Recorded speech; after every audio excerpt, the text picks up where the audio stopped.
This conference will now be recorded. Hello guys, welcome back. So here in this session, once again we are going to I'm going to explain this account receivable itself, but this time testing part. So what we have done, like we have done with the configurations, whatever the basic settings are required is already done. And then apart from this, we have set up the customer master. Also, as I told you, now generally if you have to post any transaction, say for example, the EDS transactions, I'll talk like any account receivable related transactions. So here, like what is happening, your customer account is going to be, if you made any kind of sales to the customer, then your customer account is going to be debited with certain amount. And then your sales revenue account is going to be credited with the same amount, right? So now here, this customer account is a master data. This customer account could be any customer, XYZ Limited, ABC Limited, or any name can be there of the customer, right? The customer is nothing but an organization. Now, so here for that we have to create a customer master, and then here uh, sales revenue is a GL account, so you have to create a GL master, right? So customer master is already set up, and before setting up a customer master, some small basic settings are required. Like major important thing is like you have to create the account group and number range. In the same way, even for account payable also we have discussed already. Like for vendor, if you have to set up the vendor account, you need to create account group and number range. And even for GL master also same thing is there, guys. Account group and number range is there, right? And I already explained what is the use of account group, guys. So account group controls the fields which appears during creation of master data, or is during master data set creations, whether it is customer, GL, vendor, whatever it is, whatever the fields are appearing, that is going to be controlled by account group itself. Practically I have shown in GL master. For customer master, vendor master, if you want to check in the same way, you can check. It's a kind of assignment for you guys, right? Now, so what we have to do, we have to set up a GL master. GL account also you have to set up. So you just do one thing, go to FS00, and here in revenue account, I think it is not created. So click on create button and create a GL account 3000. So what is your account group here? So of course revenue account group, and give a description, sales revenue account, and then here click on control data tab and apply a check mark. So normal GL we are going to set up, guys, and here give Z001 and save it. So now what we have done, now we have created sales revenue account also, and it's time to post the transactions. So here, how to post a customer related transaction, guys? Use transaction code FB70 is the transaction code by which we are going to post customer invoices. Look at here. So what is your customer number, guys? You have to select the customer number first. So you just do one thing, give you the company code should be TM00 and press enter. So this is our customer number 232. Look at here, and company code also we need to change. There might be a chances that you guys are going to create might be more company code. In that case, like you have to switch from one company code to other company code. So here TM10 is showing. In that case, click on here company code and switch to. So I'm using TM00. So I'm going to switch to this company code, and here you need to give your customer, and then again you have to give account here, and any amount can be given, guys, and give your GL account, that is 3000 we have created in the form of sales revenue. So give your amount also, and here the company code TM00, the number range 18 is missing for 2020.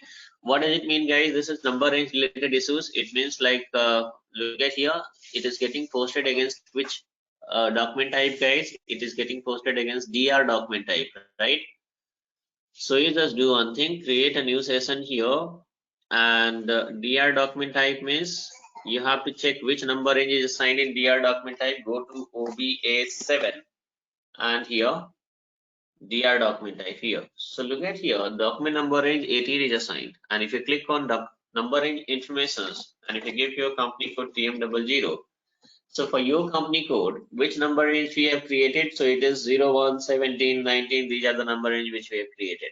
So either you need to create 18 number range also, number range with the code 18, or else whatever these number range has been created, if you want to assign any of them, then you have to assign against DR document type. But I'll tell you guys, this is online server, and most likely most of you is using online server itself. And if you're not using online server, I recommend you to use online server, because in this server itself you'll be getting more and more number of error, and this is how you guys are going to be perfect. So now here, click on insert line item and create a number range. Why? Because if you're going to make it 0, 1 there, now whoever the other people are also doing practice, so somebody has created 18, that guy is going to receive, that guy is going to face issue, and once again he'll come back and he or she is going to assign 18 number range, right? So every time you will be getting error, even that fellow is also going to get the error, right? Likewise, so better to create this 18 number range and here assign it. Now I'm going to give here 4000 to 4999. So whenever, now what will happen, whenever we are going to post the customer invoices, then what will happen, guys? System is going to, now, so system is going to, what to say, the document is going to be generated from this range, right? Apart from this, now, so invoice is going to be posted. I'm going to post the invoice. Even I'll show you credit memo, also customer credit memo. So if you're going to post a customer credit memo, then better to check here right now itself. Look at here, this document type DG is going to be used for customer credit memo. If you double click here, here also different number range is there. So again, either you have to open 16 or else you have to assign. So I'm going to use 18 itself for customer credit memo, customer invoices, and customer payment, all three. So assign 18 and save it, and then come back. And then again, for customer payment, DZ document type is going to be selected. Double click on DZ document type, and instead of 14 here also I'm going to assign 18 itself. Okay, or else if you have to set up different number range, then 14, 15, 16 also you can set up, or else I have set up 18, that is I have assigned against these three document types. So that what will happen, why I have assigned here right now, so that the next time if you're going to post the transactions, there won't be any error. Error will not appear, because this error is coming from, this is number range errors, right? Now here, so you have to do one thing here. If you come back and press enter, now everything is fine. Press enter. Yes, everything is fine, guys. Nothing, no problem. Control S, save it, and let's see what is happening. So look at here, the first document number got generated, right? First document number. Why first document number? Because here, if you talk about the number range 18, system has triggered number range 18, and against 18, what we have given, guys? Against number range code 18, we have given 4000 to 4999, and here NR status was 0 earlier. In the sense, just few seconds back, once I have set up this number range, at that point of time NR status was 0. Right now, since I have posted, so first transaction got posted, so 0 means what? System is going to trigger the number, which is the, which one is the smallest number, guys? 4000. Next time onwards, 1, 4001, 2, 3, 4, 5, 6, like that transaction is getting, transaction will be posted, and system is going to generate the document number sequence wise. This was the logic behind generation of this document numbers and all. This is already explained in GL setting, guys. Hope you guys are able to remember. Now, so let's suppose I have posted an invoice worth of 1000 rupees. Now what will happen? Invoice worth of 1000. Then let's suppose customer credit memo. Customer credit memo, I'm going to, customer credit memo means what, guys? Sales return. Keep in your mind. Vendor credit memo means purchase return, right? So here let's suppose 400 worth of goods or items or whatever the things are there is going to be returned by your customer. So in that case, I'll just post. Okay, so now here also you're having options. You can select credit memo, okay, or else directly you can go to FB75 transaction code.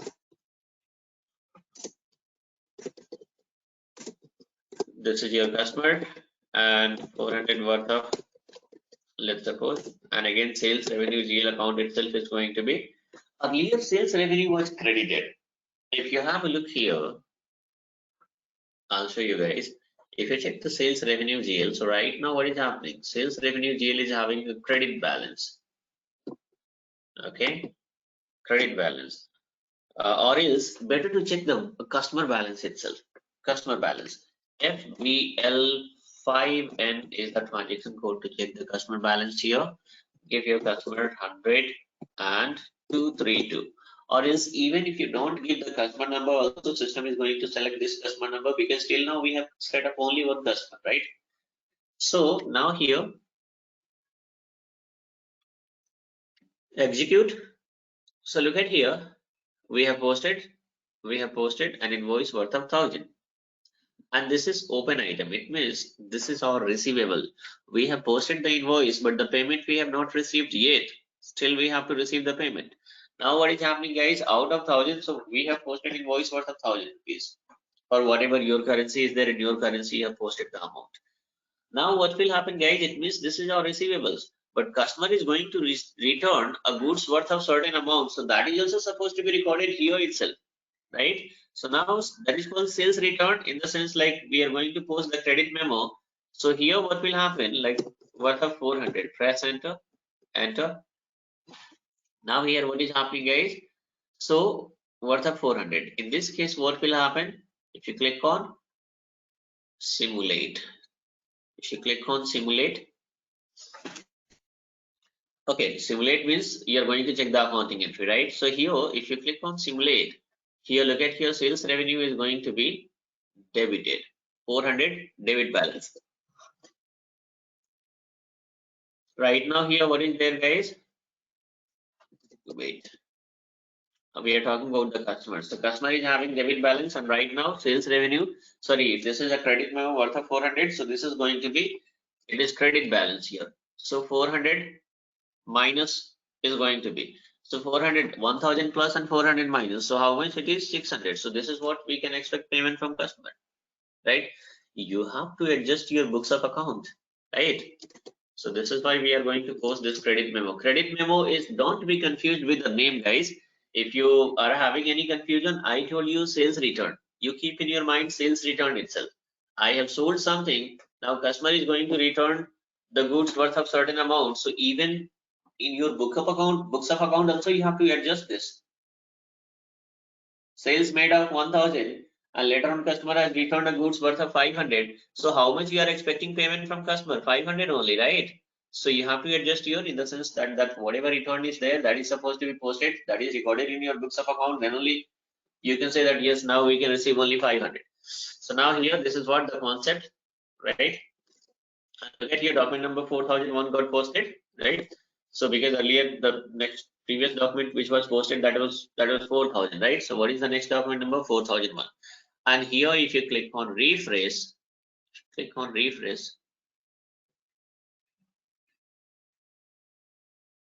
okay, guys, generally what is happening after decimal, like 10 is there.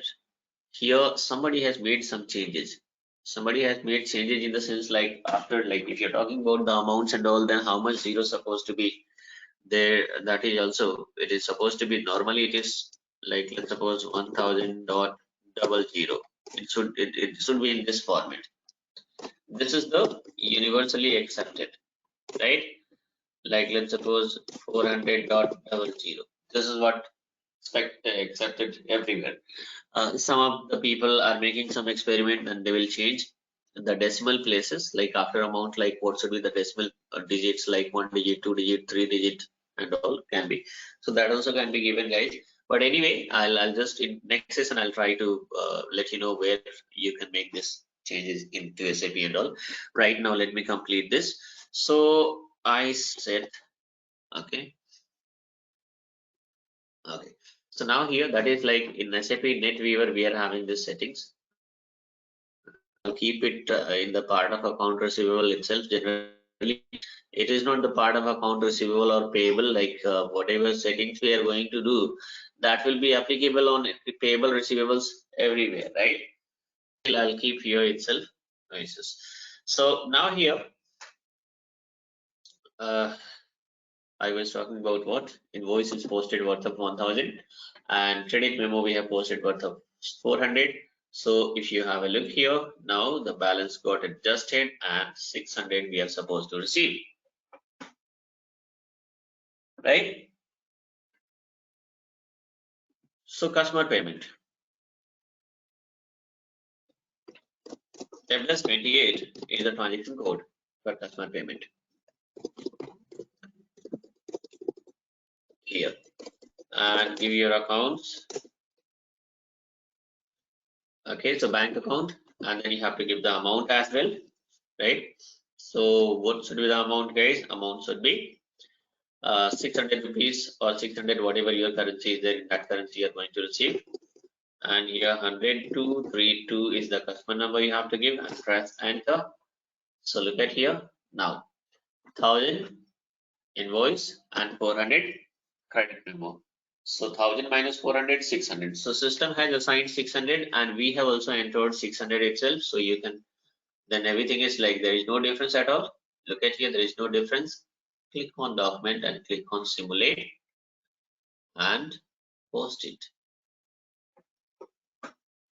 So look at here, now 4002 document number got posted, and here the payment which we have posted worth of 600, right?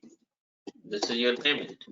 And if you check the customer balance, so now all the open item gone. Open item means invoice we have posted and credit memo we have posted, both are there in open item because 600 still we are supposed to, 600 is still your receivable, right?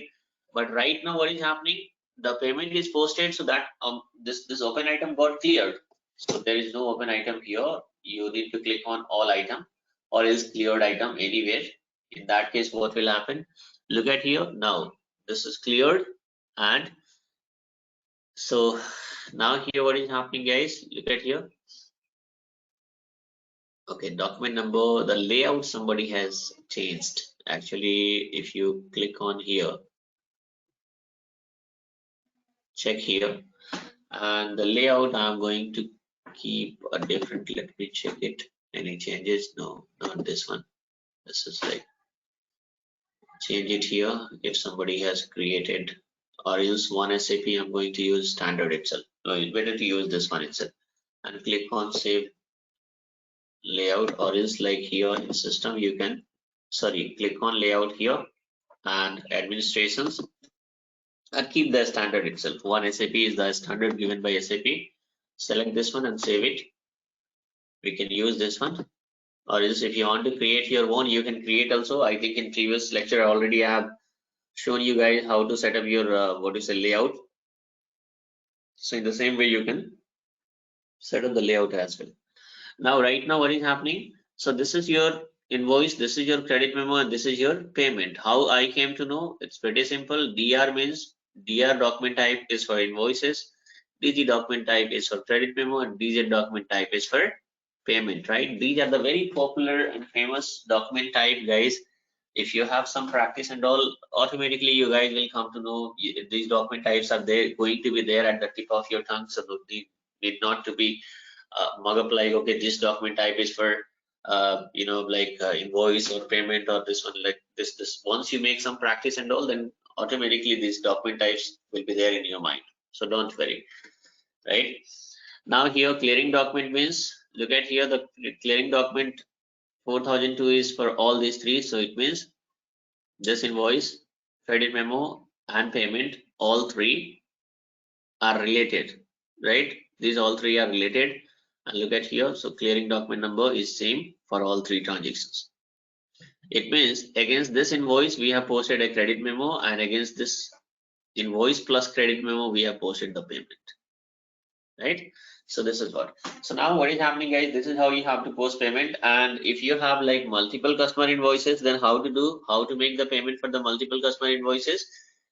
In account payable I have already explained, like for invoice. So this time what is happening, this time it is going to be a kind of assignment. You can post 4-5 invoices and try to post payment against one invoice or two invoice, and you see how it is going to happen. The way I have explained in account payable, in the same way you have to do it here also. Exactly, there is no any differences at all. Okay, So that's all. This is how the transactions are going to be posted here in account receivable, guys. Still, I have to explain some more things, but again, that is going to be explained in next session. And in next session, first of all, I'll have to explain this, how to set up this, how to reset this decimal places and all. After decimal, like how many zeros supposed to be there. So that I'll let you know where this very small setting is there, that I'll let you know in next session. So that's all in this session, guys.